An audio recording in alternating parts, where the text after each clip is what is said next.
شروع کرتا ہوں اللہ کے نام سے جو بڑا مہربان اور نہایت رحم والا ہے۔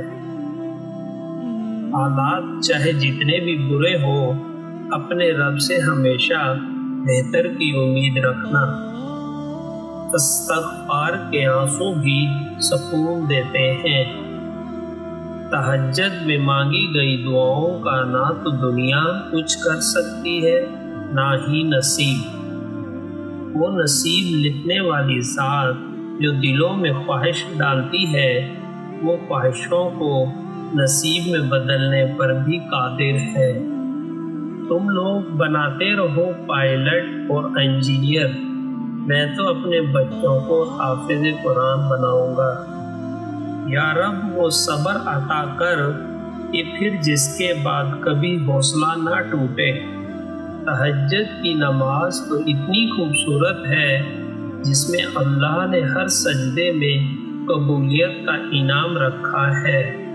جس رب نے آسمان کو ستاروں سے بھرا ہے، وہ تمہارے دل کو بھی سکون سے بھر دے گا۔ وہ اللہ سزا نہیں دے رہا، بس آزما رہا ہے، تمہارے راستے بدل کر تمہاری ہی پسند تک لے جا رہا ہے تمہیں۔ جب تمہیں لگے کہ تمہارا کوئی نہیں ہے تو آسمان کی طرف دیکھنا، وہاں وہ ہے جو ہمیشہ سے تمہارا تھا اور ہمیشہ رہے گا۔ مسکراؤ اور کہو میرا اللہ ہے تو میں کیوں پریشان ہوں۔ اور کیا پتہ یہ غم کی آخری شام ہو، اور کیا پتہ تمہارا اگلا سجدہ اللہ کو راضی کرنے کے لیے کافی ہو۔ اللہ مخلص دلوں کے ساتھ ناانصافی نہیں ہونے دیتا۔ جب دل اداس ہو تو سجدے میں الگ قسم کا سکون ملتا ہے۔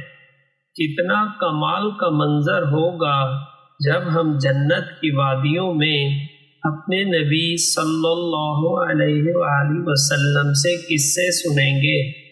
جب کبھی تمہارا دل بے وجہ اداس ہونے لگے تو جان لینا کہ اللہ تمہیں یاد کر رہا ہے۔ اللہ مخلص دلوں کے ساتھ ناانصافی نہیں ہونے دیتا۔